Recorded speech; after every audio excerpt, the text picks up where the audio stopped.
you could really only be yourself. Like, we're not actors here. We can't be anything we're not. We can only just be who we are.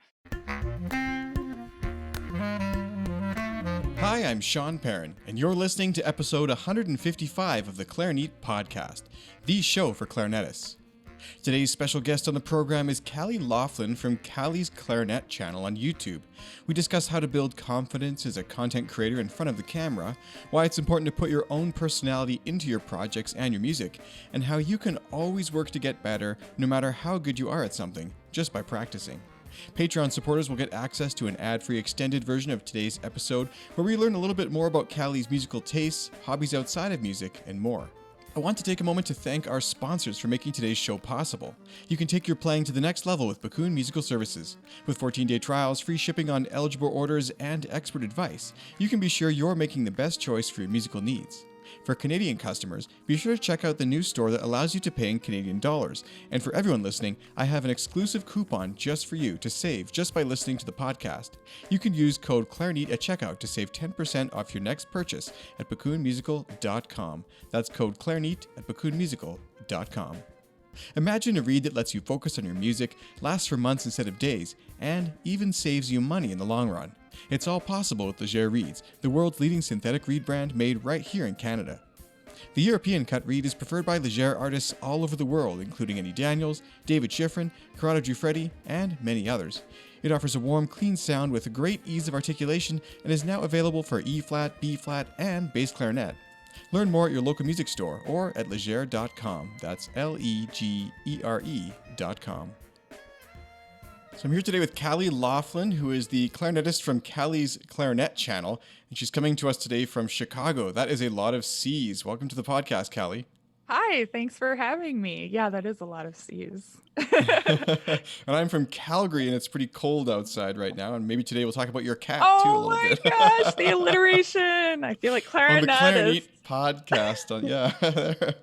So here we are. And this is, listeners won't know this, but this is actually the second time we're trying to connect. I've been having just so many tech issues. Just to start off, Callie, would you mind introducing yourself to the listeners for those who may not know who you are? Maybe a bit of your background about how you got into clarinet and what got you here?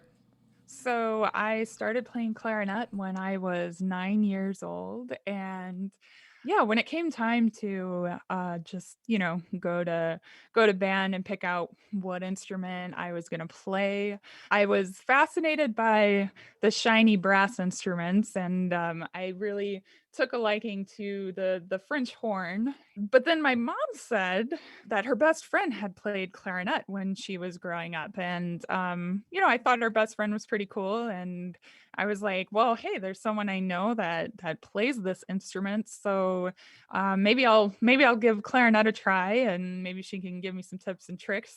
That's kind of how that went. And then when I kind of made that decision, my dad informed me that the cat in Peter and the Wolf was played by the clarinet. And so from that point on, I knew it was meant to be, and I couldn't not play clarinet. That sealed the deal. Sealed the deal. Yeah. Did you ever get to study or practice or play with that friend of yours? No, she had stopped playing. She had really just played through middle school. But I mean, she showed me a couple of things when I was first starting out, and then eventually she was like, yeah, I don't really remember that much more, so you're gonna have to, I don't know, ask your band teacher. So Peter and the Wolf is what kind of got you started, I guess, or started your journey. But what solidified your goal to become a clarinetist and pursue a career in university and go on to even become a content creator and a YouTuber? It was around middle school when I discovered if you practice, you could get better. And I really liked that playing a musical instrument and practicing it and having that method of just focused practice with a goal in mind and trying to overcome various challenges, that was addicting to me. And I loved, at that time, I just wanted every single challenge that would come my way. And so I eventually, like, kind of learned, maybe around 8th grade, I was like, this could be my job. I could just keep doing this forever. That's so cool. And it just kind of grew from there. So, I decided maybe early in high school that I really wanted to pursue music in college, and I eventually found my teacher at the end of freshman year who would guide me through the rest of my high school years, Janine York Garashi, and she's a freelancer and incredible clarinetist out of St. Louis. And I mean, it's mainly because of her that I got on the right track and eventually made it into DePaul University's clarinet studio, and I stayed there for my undergrad and for my master's and got to study with Julie DeRoche there and Larry Combs while I was there. And so from some um, stroke of luck, I had some really, really great teachers throughout my life to help kind of guide me through my journey. I think you may have just said the most profound and true thing ever said on the podcast here, and we can all end the show now. If you practice, you can get better. Yep. I think that sums up so many interviews, hours, hundreds of hours of conversation, and it really just comes down to that. And I think that's so true. That's great. Is there any sort of memory of a lesson or a particular thing that Julie or Larry would say that stands out in your mind as a great memory from your time studying with them? One of the major things I got out of lessons with Julie was just how to practice effectively, and to really identify the issues in, whatever was going on, and to isolate those, and to, small chunk practice is what I call it now. And what some of my colleagues that I work with, that's what we call it. But I think I learned a lot by doing that. And I guess there's not really one specific moment. Like from her, I just learned like you can always be better, and I really just learned how to listen as well. And I think in my lessons with Larry, I think I learned a lot about just breathing, and just taking in really effective relaxed breaths, and playing in that in the most relaxed way, really. And a lot about interpretation in various, orchestral work and repertoire and stuff. And of course, I learned a lot of that from Julie as well. And at one point, I was taking lessons with both of them, which was very great, actually. So that's kind of, I guess, in a nutshell, a lot of the things that I picked up at DePaul. Again, I think that's so true. The whole "you can always get better" thing, and I think people don't realize that that applies no matter what your level. It applies when you're at the beginning of your playing career, and it applies to the best player in the world. You can always get a little bit better, and I think that's such great advice. I love that. So you had been starting with YouTube a long time ago, several years now, but the channel, I don't want to say it was kind of stagnant, but it wasn't really that it took off until during this pandemic time, which we've all been sort of stuck in the last year here. So would you walk me through kind of what it was like getting into this and sort of taking your YouTube to the next level and building an audience? I started my channel in 2014. I was feeling some frustration. I was out of school for a couple of years already, and I really wanted to be creating things, and I wanted to be, making music. And when you're first starting out in your life and your career after school, you just kind of feel like you're not doing anything at all. You're like, what is the point of everything? So you've got to find stuff to do. You got to make your own goals, and you kind of have to um, just start doing things, right? And so one of the things I had started doing was this YouTube channel. And I remember I was going to my job. At the time, I had a 9 to 5 job, and I was on the train, and I looked up and I saw this YouTube star, I guess, Michelle Fan. I saw her face and her YouTube channel stuff like all over the L train, and I loved her blog. Like in the early 2000s, I guess, or like maybe around 2005, 2006, something like that. And I really loved her blog, and I thought her YouTube videos were just, especially the early ones, were just so charming and cute. And she did makeup tutorials, and gave viewers advice on like skincare routines and things like that. And so I saw her, and I thought, that would be really cool to do something like that, to like have my own channel, but do it in a Cali way and make videos. And I've always enjoyed making videos. I made a really embarrassing graduation video for my brother that I played at his graduation party. So, among a lot of other very embarrassing videos, and also videos about my cat, right? So I was like, let me see if I can do this and actually, make something of it. My first video was an embouchure checklist, and I think it's probably one of the top search results for like just clarinet embouchure videos.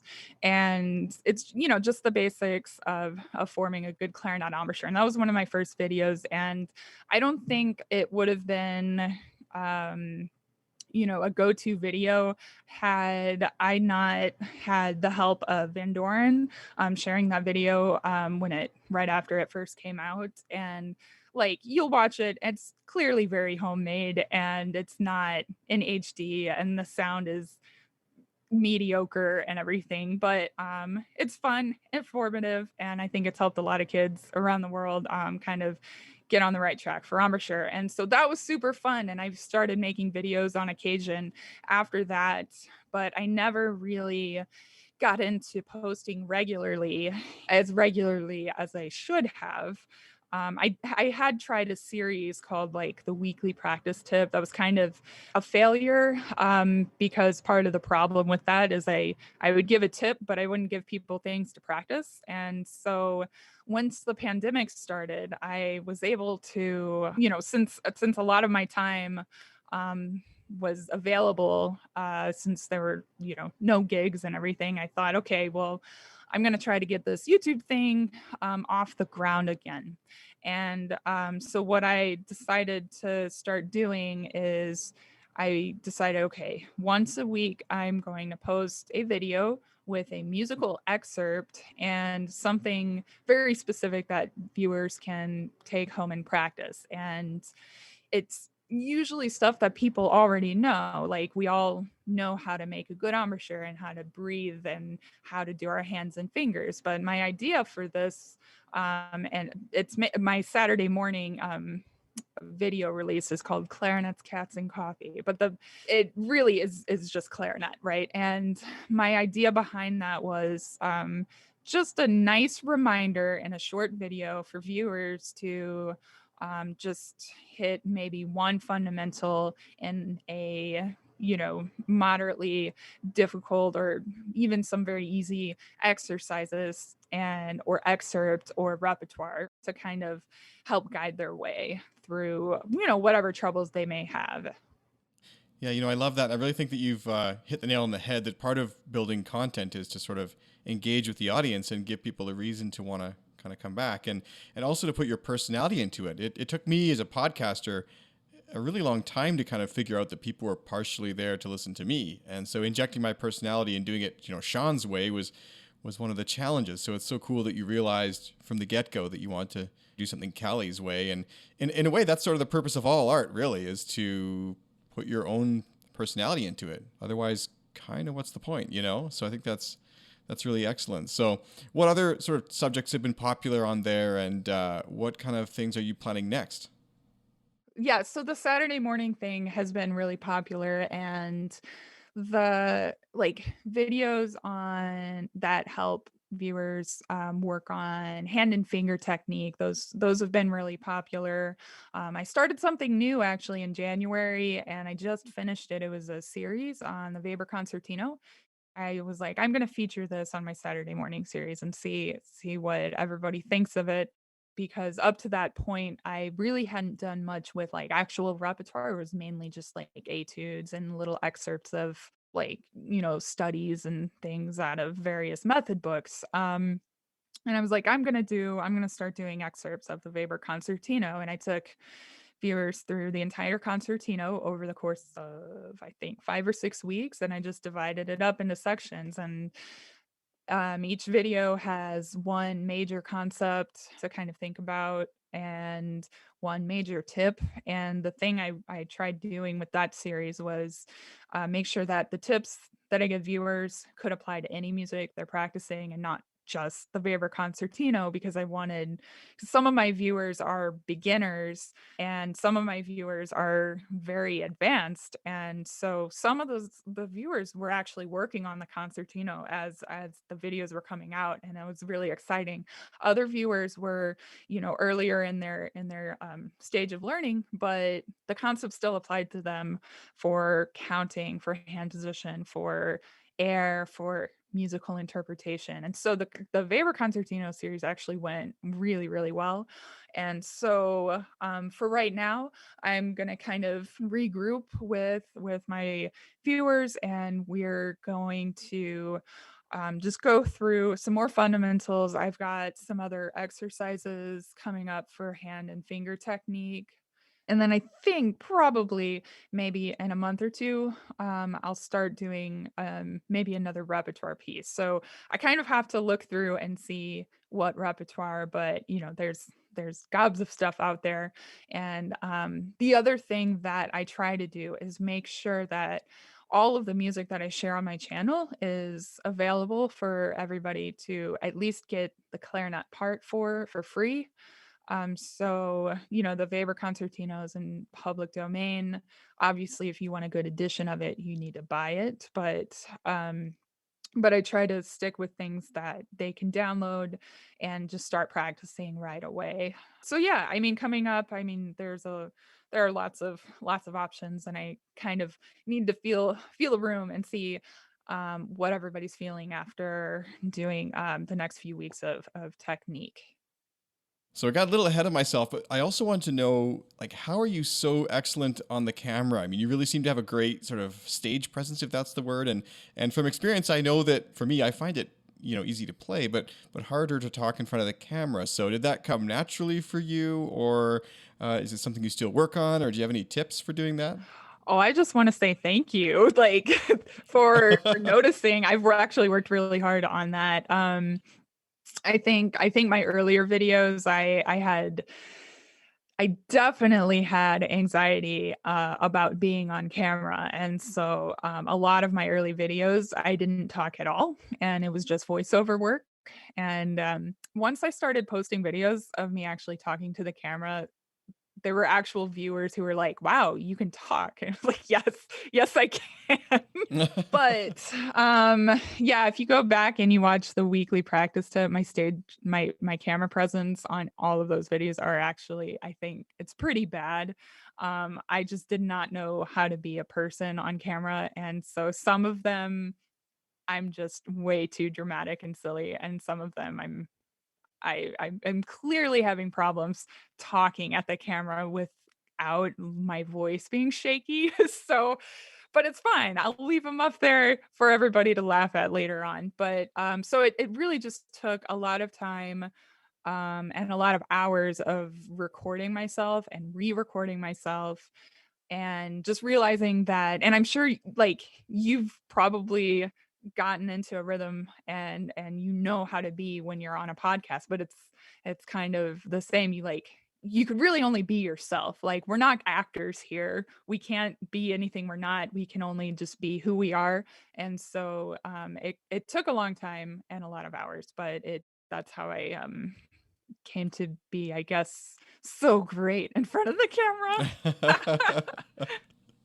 And what was it like during the beginning? Because I think what a lot of people find troubling, or maybe not troubling, but frustrating about YouTube is, first of all, getting discovered and actually getting any views. That's what seems like the hard part at first. But the real hard part is actually getting subscribers and then becoming monetized. So you are now at a point where you have accomplished both those goals. You've reached the subscriber limit and, I'm assuming the watch hours, because I do think you're monetized, right? Yes, yes. Yes. So what was that journey like, not only now that you've gotten there, but especially before, like trying to persevere through that stage where it's really just all for its own sake and it can be a little frustrating. In the beginning, my channel was monetized pretty quickly. I think it was monetized maybe in 20 by the end of 2014, just a few months after I had started, because at that time you needed, I think, it was really low, maybe 100 subscribers and like 10,000 views, and that was it. And so for like maybe a year or 2, my channel was monetized, and then YouTube changed the rules and my channel was demonetized, unfortunately, and I shook my fist at YouTube and decided I would never post again, and I found that I just really missed making videos, and I really liked having an audience, and people kept commenting on my videos, asking me when I was gonna start posting videos again, and I thought, "Okay, well, maybe I'll start up again here pretty soon," and so I started casually, like, posting rose etude videos and things, and more people were watching, and I thought, "Okay, I need to figure out a way to just try to do this every week," because the bottom line is if you want your channel to be monetized now, you have to post like every week or even like a couple times a week or even every day. Like you have to post and people like they want to know when to expect your posts to come up, right? And so if you're on a schedule and you stick to it, eventually the subscriber count will come and the view count, not the hours, the hours will come. That being said, I mean, like, you still have to make valuable content and, if you're making the same type of content in the same kind of way and you're not getting the results you want, despite, sharing on social media or, trying to get the word out about your channel and people aren't sticking around, you got to make sure that the content you're offering is valuable to the audience that you want to see it, right? And so, like one of the things I learned about weekly practice tip is that like people want things that they can actually practice. And like I know I go to YouTube to be inspired to play different things.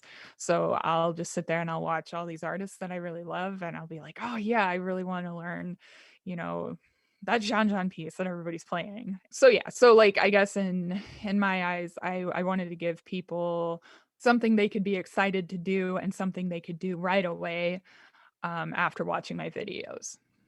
Well, I think that goes for a lot of content too. I think that the way I use YouTube, for example, it's not really just for entertainment like watching a movie or something. It's more like I go there with a goal in mind. Like recently I was searching about a new TV, like I want TV reviews, and then, I might want to learn about something with guitar, like how do I get faster at picking or how do I get better at songwriting? It's a lot of kind of like how do I X. So I feel like that kind of content does really well. Like you said, how do I improve my embouchure, or how do I, play Weber Constantino better, or whatever. I mean, these are great kind of topics, and they're. I think a key that you've sort of hit on is not only do you have a great kind of brand to go with it, with your whole, the cat and the, you got a great vibe, and like it's, people know what to expect with your clarinets, coffee and stuff, but also you have hit the nail on the head as far as that sort of content and what people are looking for. So yeah, I think you've done a really great job, and I invite people for sure to check it out. Is it youtube.com/Callie's Clarinet, all one word? Is that the Cali Clarinet. Callie Clarinet? So youtube.com/Callie, Cally, Clarinet. And I definitely invite you to check that out. So, Callie, it's been great chatting with you today. Did you have anything else you want to add before we wrap up?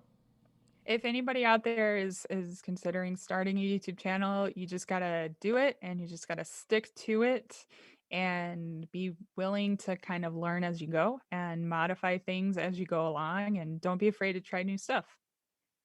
So I've actually thought of one last thing I'd like to ask you about, and you've sort of said what you're doing as far as new content for the YouTube channel, but what other things are you working on? I heard you have a training program you're starting. Yeah, I mean, I do plan to release my first online course at some point this year. I was hoping to do it this spring, but life has kind of been happening. And so I'm looking at probably launching that this summer.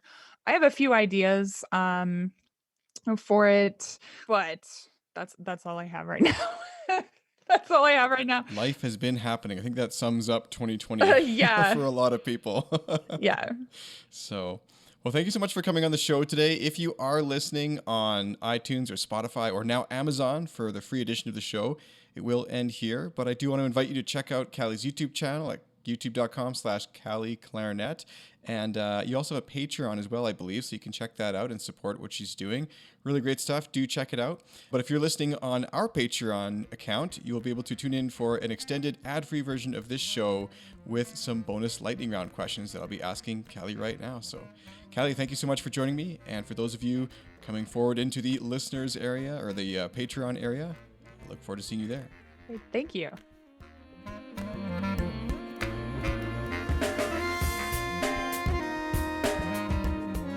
Thank you for joining me here today on the Clarinet podcast. If you enjoyed the show and want the ad-free extended version right to your device, you can head to patreon.com/clarinet or clarinet.com/subscribe to get access for as little as $1 per month or $10 per year. I did decide to leave that promotion ongoing because I think a lot of people actually prefer to make a once yearly payment. Basically, it's just like 2 cups of coffee from Starbucks instead of a small amount coming out of their account every single month.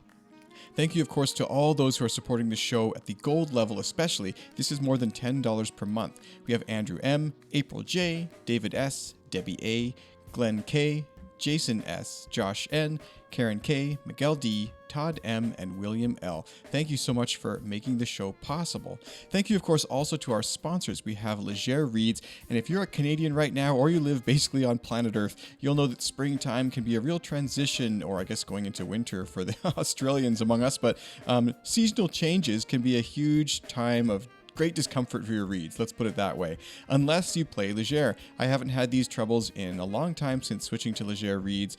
Back when I was a student even, I remember how cool it was to have a reed that would work whether I was outside on the marching field or inside at a concert hall. So Leger reeds are really fantastic for this. You'll find great consistency, and all the time you don't spend fussing with your reeds, you can spend practicing. Another thing I love about them is they're actually made right here in Canada. And speaking of Canadian companies, you can also save 10% on your next purchase from Bakun Musical Services. So whether you're in the market for a new barrel or bell or even an entire clarinet, the Clarinet coupon code will work for it all. You can save 10% on your next purchase at bakunmusical.com. Just use code Clarinet at checkout. And yes, this actually does apply to the Leger reeds, which are now available on their website as well. So check that out, bakunmusical.com. Use code Clarinet and save 10% on your next clarinet purchase. I'm your host, Sean Perrin, signing off from Calgary, Alberta, Canada, and I look forward to seeing you next time on the Clarinet Podcast, the show for clarinetists.